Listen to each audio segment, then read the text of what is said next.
Hi and hello, watch fans, and welcome to another edition of the Real Time Show with me, your friendly neighbourhood watchmaker Rob Nuds, the friendly neighbourhood jeweller Alon Ben Joseph, and the strategic government contract officer from Marathon Watches Harrison McCrindle.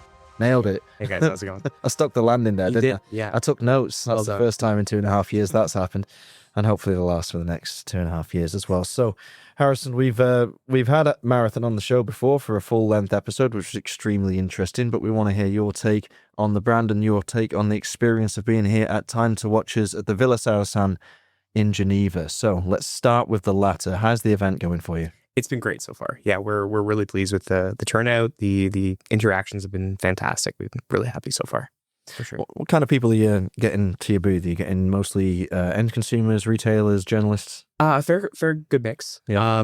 Lots of collectors, enthusiasts, a few retailers, other manufacturers as well. Interesting. Sellita, Sebastian from Sellita was at our booth a few minutes ago. It was great conversation. Very good. He's a fantastic guy. Mm-hmm. What's your goal, though? What do you want? Are you most interested in, well, maybe a mix is the answer to that question as well, but are you here for a specific reason? So we sort of flew under the radar for a very long time. We were primarily sold to the U.S. government, some production overrun, military surplus, whatever. Was that a deliberate pun? Maybe not.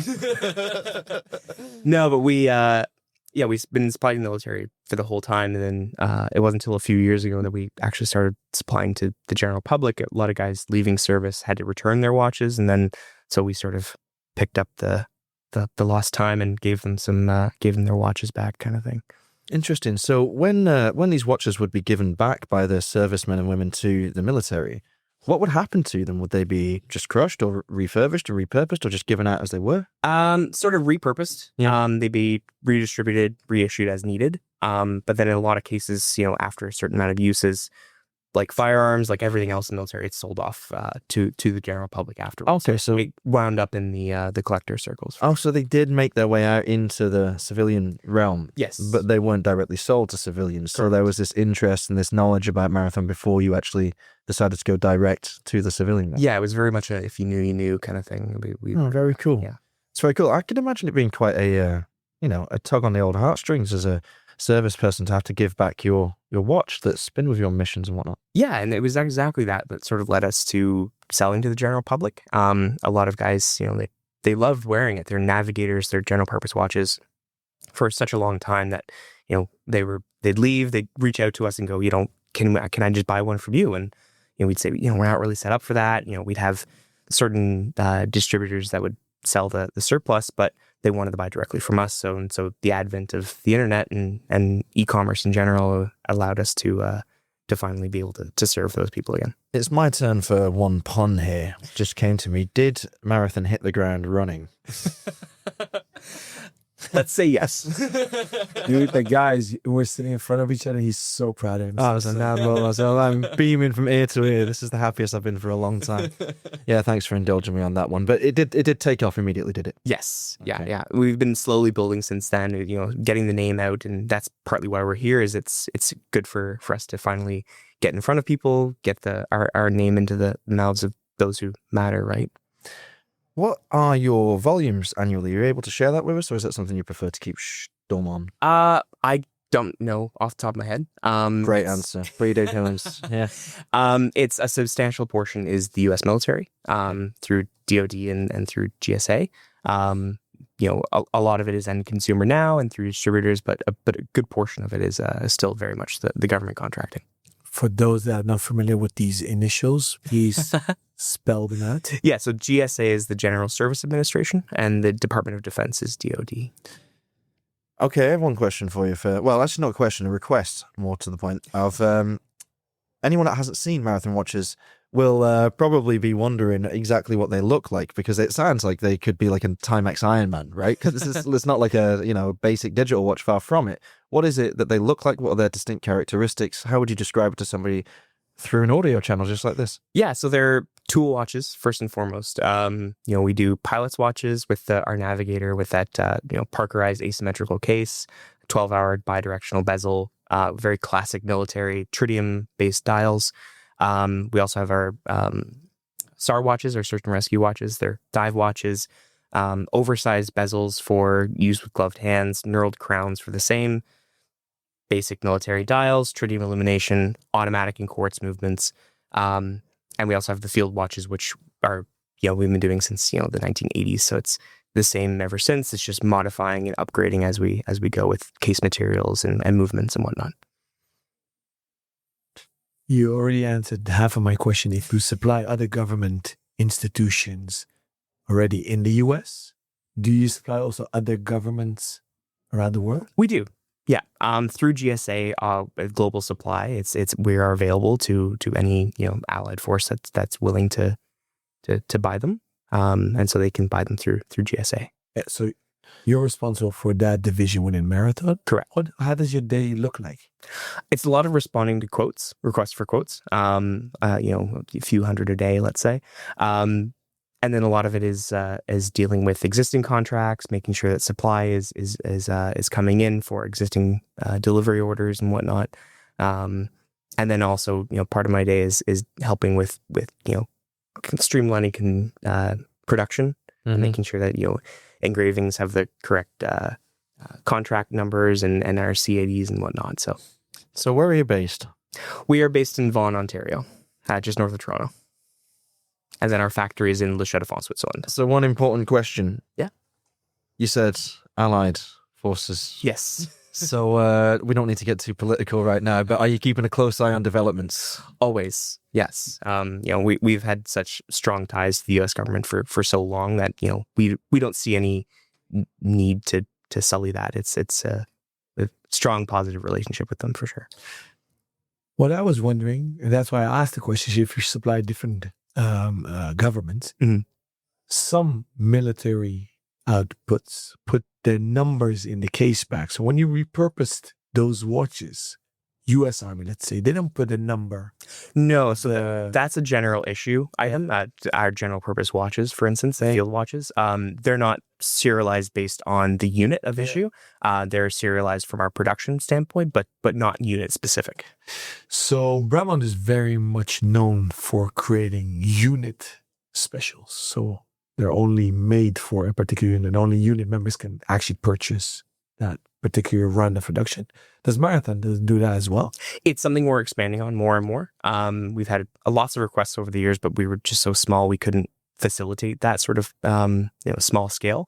But we're putting into place some abilities to do that. Smaller production runs and unit level, customized dials and case engravings and whatnot, specific for the units for sure.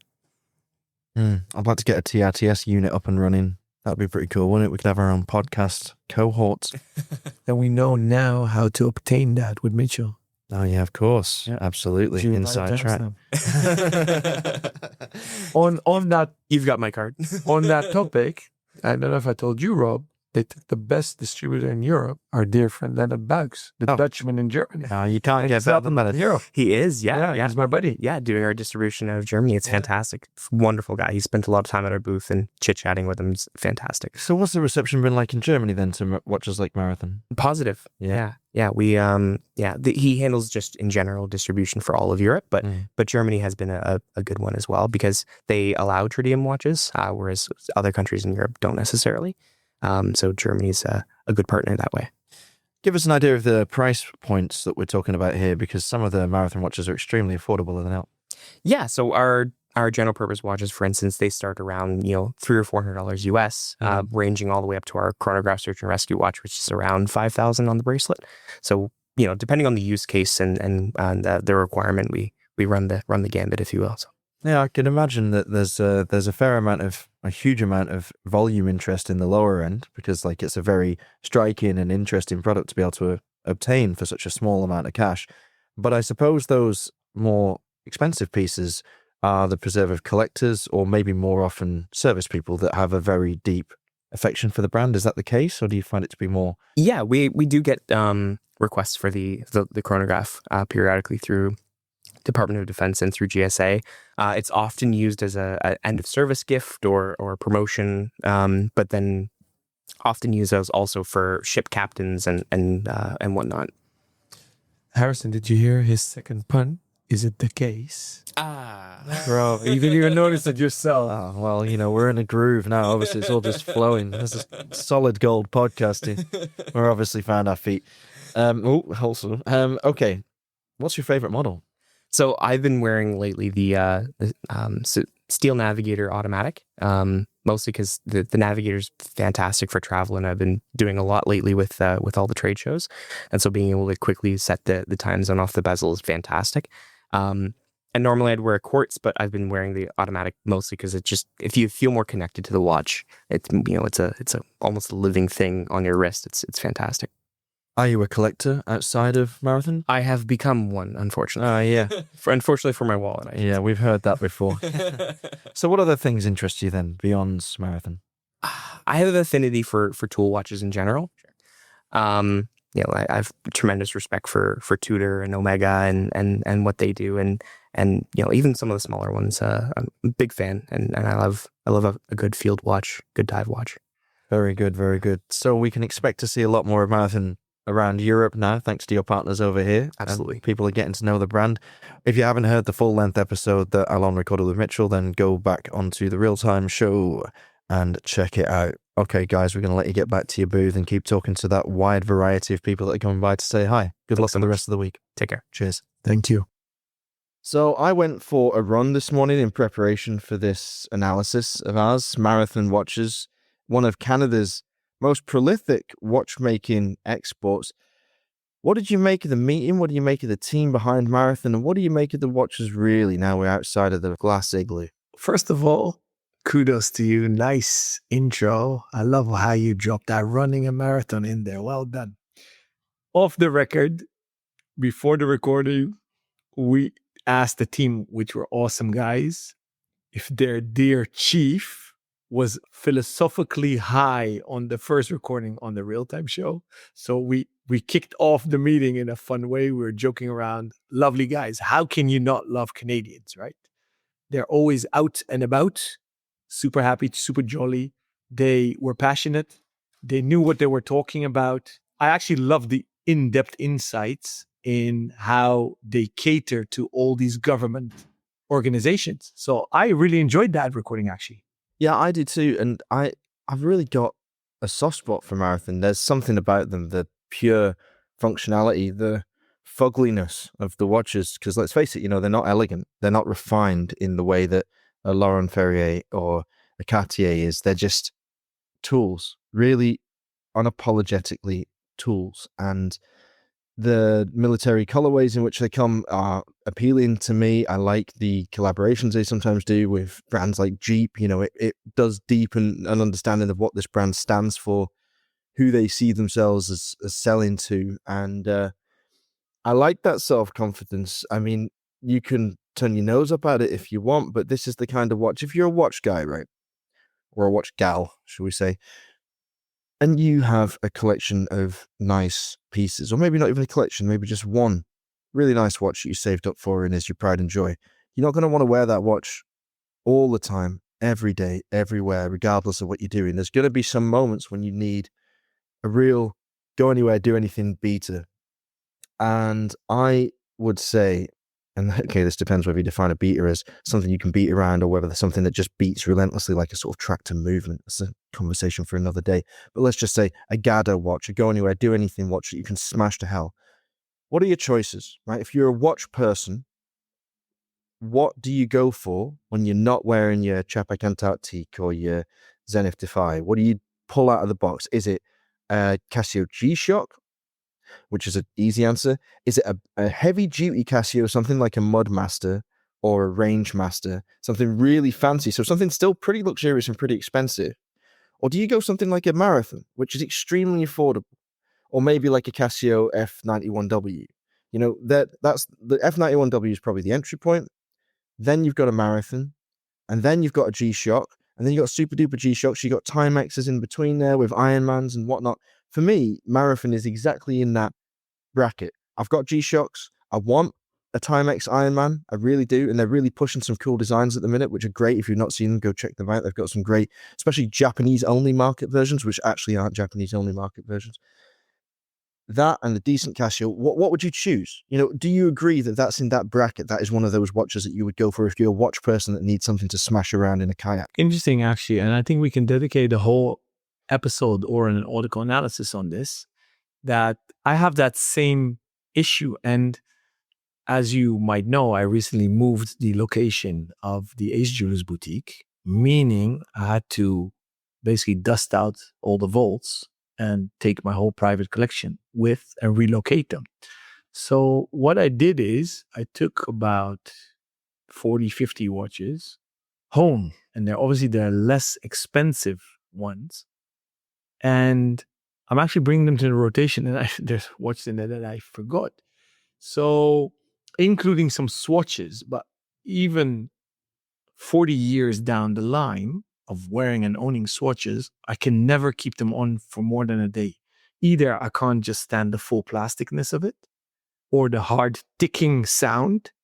And last week I wore my System 51 watch again. Well, the first few hours I enjoyed the noisy rambling of the rotor, but then it starts to annoy me. And what you just described is something that I always ponder when I go on holidays. Usually I don't travel more than 3-4 watches on a holiday. And I can't have a G-Shock on all the time. I usually wear my G-Shocks when I work out or do sports or go to the gym and do crazy stuff like moving or doing some chores, which I don't do too often. So I usually tend to metal watches or titanium, and I don't always want a metal bracelet. So I always make a mix of high and low end, mechanical, non-mechanical, plastic straps or rubber straps versus metal straps. So it's a very interesting case. And you know what, Rob, why don't we end this analysis and revert back to our dear TRTS community to hear their 2 cents on this very good question of yours. Let's wrap it up there then and just say, for me, like, I know there's higher end marathon models available that go into the multi-thousands, 1, 2, 3, 4,000 euros. But for me, the real selling point of this whole brand is the entry level stuff that they do, like the 34mm Wüstenbrauner Alvec Quartz mit Mariglow, for example. That's like one of my favorite pieces, like just basically the tan plastic case model. Like, you can't beat it, in my opinion, for pure functionality. So funny for you to say that, because that's the one I bought. And this exactly fills that gap in my collection where I don't want to wear a Swatch or a digital G-Shock. I do want hands. I do want something funky or a bit off or weird. I am not bothered if it gets banged up or broken, but I don't want to wear fantastic plastic. Yeah, I couldn't agree with you more.